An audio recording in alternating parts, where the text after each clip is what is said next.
नमस्कार दोस्तों, स्वागत है आपका मेरे चैनल में। आज की कहानी का टॉपिक है गरीब राजा। जी हाँ, यह कहानी है गरीब राजा की। एक राज्य में एक राजा रहता था जो बहुत ही गरीब था। पड़ोसी राज्य के साथ युद्ध के कारण वह अपनी सारी राजसी संपत्ति खो चुका था, परंतु वह बहुत नेक दिल था, सो वह अपनी प्रजा को हमेशा खुश और प्यार से रखता था। कोई भी प्रजा का व्यक्ति उसके पास अगर अपनी समस्या लेकर आता तो वह अपनी सूझ और सामर्थ्य के अनुसार उस समस्या को सुलझाता। वह उसका अच्छे से निराकरण कर कर सबको अच्छे से रखता। परंतु वह मन ही मन बहुत दुखी रहता, क्योंकि धन की कमी के कारण वह अपनी प्रजा के लिए बहुत कुछ नहीं कर पाता था। परंतु प्रजा उस राजा की नेक दिल और दयालुता से बहुत ही प्रसन्न थी। वह हमेशा खुश रहती थी, परंतु राजा मन ही मन तंग रहता था, दुखी रहता था। एक बार की बात है, उसके राज्य के पास से कुछ साधु गुजर रहे थे। वह बहुत दूर से यात्रा करके आ रहे थे, इसलिए वह भूख के कारण निढाल होकर वहीं बैठ गए। राजा का भ्रमण का समय था, सो वह भ्रमण पर निकले थे। तो उन्होंने देखा कुछ साधु संत बैठे हुए हैं, तो वह आकर उनके पास रुके।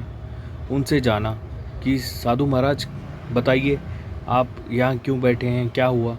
वो बोले कि हम बहुत दूर से यात्रा करके आ रहे हैं, हम बहुत भूखे हैं, हमें बहुत भूख लगी है और खाने की कमी के कारण हमारे शरीर में जान नहीं है, इसलिए हम यहाँ बैठ गए।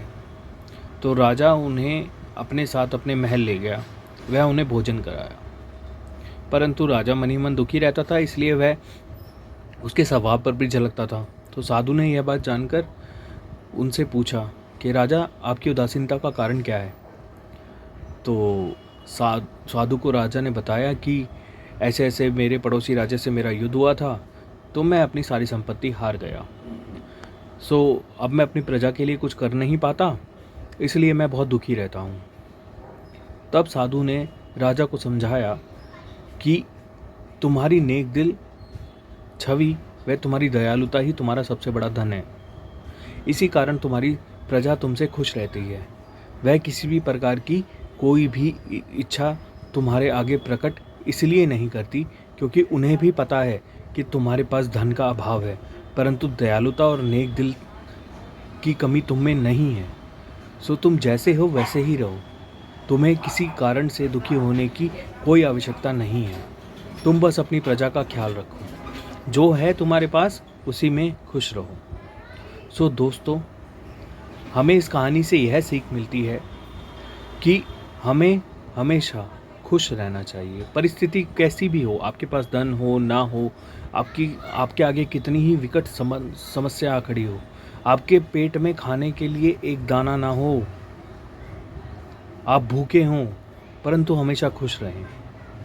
खुश रहना ही जीवन में सफलता की कुंजी बनता है। खुश रहने से ही आपको ताकत मिलती है, सोचने समझने की ताकत से ही आप आगे बढ़ पाओगे।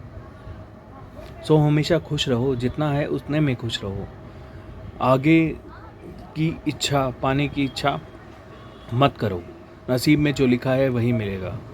सो दोस्तों, अगर कहानी अच्छी लगी हो तो लाइक शेयर कमेंट ज़रूर करें और चैनल को सब्सक्राइब करना ना भूलें। धन्यवाद।